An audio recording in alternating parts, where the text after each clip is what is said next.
Hi guys, this week I decided to join a Halloween game jam on itch.io. The theme was sacrifice, but after an hour I couldn't find anything that I could realistically do in that time frame, so I decided to scrap the theme altogether. Now you might be thinking, isn't that against the rules? But it said on the game jam page that you didn't even have to do anything horror themed, so I should be in the clear. I decided on a game where you plant pumpkins, harvest them, carve them, and put them up to sale. You can also get employees to, do your job for you so they can plant for you, sell stuff, harvest them, and carve them. And there'll also be upgrades, so you can upgrade how many pumpkins you get per pumpkin plant, and then also how much they sell for and things like that. Okay, so now that we have the basic idea out of the way, let's start designing some sprites. First I designed the growing cycle for the pumpkins, but I may have forgotten to record that part, so here's me putting it into Scratch. And then started making the tool system where you could select what tool you wanted to use, like planting seeds or harvesting crops and things like that. I managed to get it working, so now if you selected the tool and then hovered over the dirt patch with your mouse, it would plant a pumpkin and it would grow.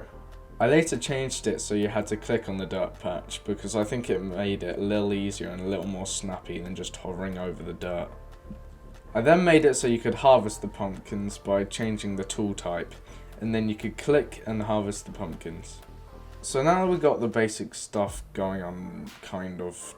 Not really, but before I continued with the tools, I wanted to make a little menu type thing and all the tools so that you could select which one you wanted. I started designing and then imported it into Scratch and put it into place, and after I had made the tools menu it actually started moving along and started looking like an actual game. I'll quickly run you through the tools. The first tool is having a harvesting tool which you can use to gather the pumpkins that you have grown. The second tool is a seed tool which is based on the Minecraft watermelon seeds because why not? The third is fertilizer, which is also based on Minecraft and it costs $5 to use. The fertilizer tool automatically makes the plant go to the next level of growth. There are also three other buttons. There is hire workers, fire workers, and help. I later changed the fire workers to upgrades because I decided it would just be better to have it all on the same page. I then made it so the tools worked and now you could select them to change the tool type. I then made it so the tools worked and now you could select them to change what tool you wanted to use.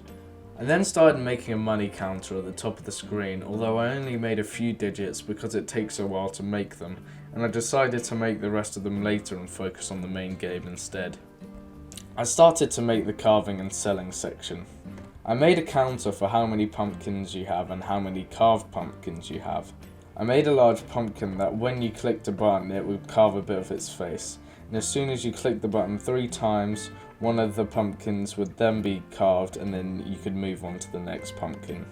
When I started doing a little playtesting, I found it a little hard to know what tool you were currently holding, so I made a little icon follow cursor. When I started doing a little playtesting, I found it a little hard to know what tool you were currently holding, so I made a little icon follow the cursor when it was in the screen of the pumpkin patch. The icon would just be whatever tool you were holding, and even though this was a little change, I feel as if it had a nice effect. I finally started on the background of the pumpkin patch and gave it a sort of spooky graveyard feel. I added it to the background and I think it looked good. I made it so the seeds cost $1 to plant and also made it so you start with $10. I also made a little thing pop up to show that you had spent money so the player had a more visual feed of how much they were spending. Since I added the background, the dirt now looked very bright and out of place. I started redesigning the dirt but then realised I can just turn the brightness down on the dirt and then it started looking a bit more natural. I finally decided to make it so that there was actually more than one pumpkin patch and created a few clones of the pumpkins and started to spread them out a bit. I then did some playtesting and decided I was done for the day. There will be a part 2 to this video, so please consider subscribing, and also I've uploaded on my tutorial channel, so if you want to learn how to make a Flappy Bird game on Scratch, then click the link in the description. Anyway, thanks for watching and I'll see you next time.